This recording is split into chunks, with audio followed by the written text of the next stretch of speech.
ಸಾಲು ಮರದ ತಿಮ್ಮಕ್ಕ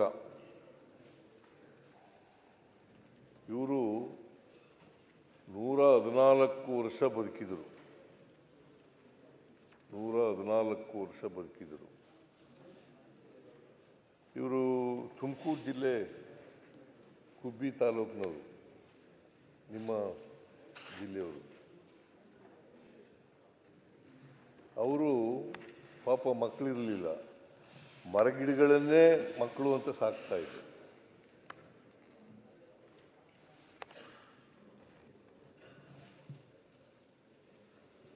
ಅವರು ಸುಮಾರು 4,000 ಮರಗಿಡಗಳನ್ನು ನೆಟ್ಟಿದ್ರು. ಅಷ್ಟೇ ಅಲ್ಲ, ಅದನ್ನು ಪೋಷಣೆ ಕೂಡ ಮಾಡ್ತಕ್ಕಂಥ ಕೆಲಸವನ್ನು ಮಾಡ್ತಾ ಇದ್ರು. ಮತ್ತು ಅವರು ಬೆಳೆಸಿದಂಥ ಮರಗಳಿದ್ದಾವಲ್ಲ, ಇವತ್ತು ಜೀವಂತವಾಗಿದ್ದಾವೆ. ಸುಮಾರು ದಶಕಗಳು ಮರಗಳನ್ನು ನೆಟ್ಟು ಬಂದಿದ್ದಾರೆ. ಅದಕ್ಕೆ ಅವರನ್ನು ಸಾಲು ಮರದ ತಿಮ್ಮಕ್ಕ ಅಂತ ಕರೀತಾ ಇದ್ದರು. ಜೊತೆಗೆ ಅವರಿಗೆ ಕೊನೆಯಲ್ಲಿ ನಾನು ನೋಡಲಿಕ್ಕೆ ಹೋಗಿದ್ದೆ. ತಿಮ್ಮಕ್ಕನವರು ಒಂದು ಲೆಟರ್ ಕೊಟ್ಟರು ಅವತ್ತು ನನಗೆ. ಅದೇನು ಲೆಟರು ಅಂತಂದರೆ, ಬೇಲೂರಿನಲ್ಲಿ ಒಂದು ವಸ್ತು ಸಂಗ್ರಹಾಲಯವನ್ನು ಮಾಡಬೇಕು ತಿಮ್ಮಕ್ಕನವರ ಹೆಸರಿನಲ್ಲಿ ಅಂತಕ್ಕಂಥ ಮಾತುಗಳನ್ನು ಹೇಳಿದ್ರು.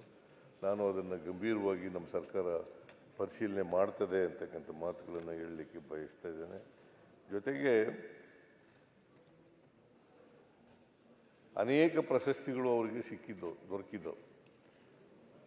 95ರಲ್ಲಿ ರಾಷ್ಟ್ರೀಯ ಪೌರ ಪ್ರಶಸ್ತಿ ಬಂದಿತ್ತು. 97ರಲ್ಲಿ ಇಂದಿರಾ ಪ್ರಿಯದರ್ಶಿನಿ ವೃಕ್ಷಮಿತ್ರ ಪ್ರಶಸ್ತಿ ಬಂದಿತ್ತು.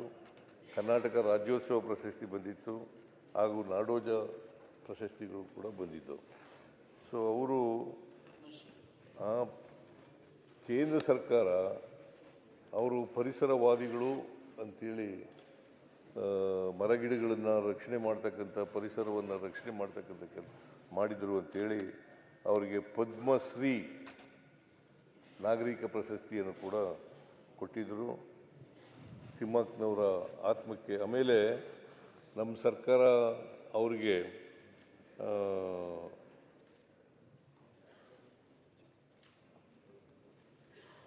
ಪರಿಸರದ ಬಗೆಗಿನ ಅತೀವ ಕಾಳಜಿಯನ್ನು ಪರಿಗಣಿಸಿ ಸರ್ಕಾರವು ಇವರಿಗೆ ಸಂಪುಟ ದರ್ಜೆ ಸ್ಥಾನಮಾನ ನೀಡಿ ಪರಿಸರ ರಾಯಭಾರಿಯನ್ನಾಗಿ ಮಾಡಿತ್ತು. ಆಮೇಲೆ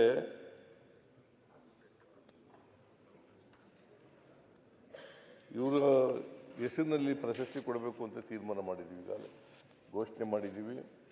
ನಾವು ಮುಂದಿನ ವರ್ಷದಿಂದ ಅವರ ಹೆಸರಿನಲ್ಲಿ ಒಂದು ಪರಿಸರ ಸಂಬಂಧಪಟ್ಟಂತೆ ಒಂದು ಪ್ರಶಸ್ತಿಯನ್ನು ಕೂಡ ಕೊಡಬೇಕು ಅಂತ ತೀರ್ಮಾನ ಮಾಡಿದ್ದೀವಿ. ಅದನ್ನು ಈಗಾಗಲೇ ನಾನು ಘೋಷಣೆ ಮಾಡಿದ್ದೇನೆ.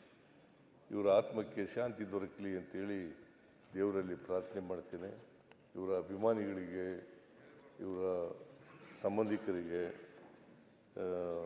ಇವರ ಸಾವಿನ ದುಃಖವನ್ನು ಭರಿಸ್ತಕ್ಕಂಥ ಶಕ್ತಿ ಕೊಡಲಿ ಅಂತೇಳಿ ಪ್ರಾರ್ಥನೆಯನ್ನು ಮಾಡ್ತೇನೆ.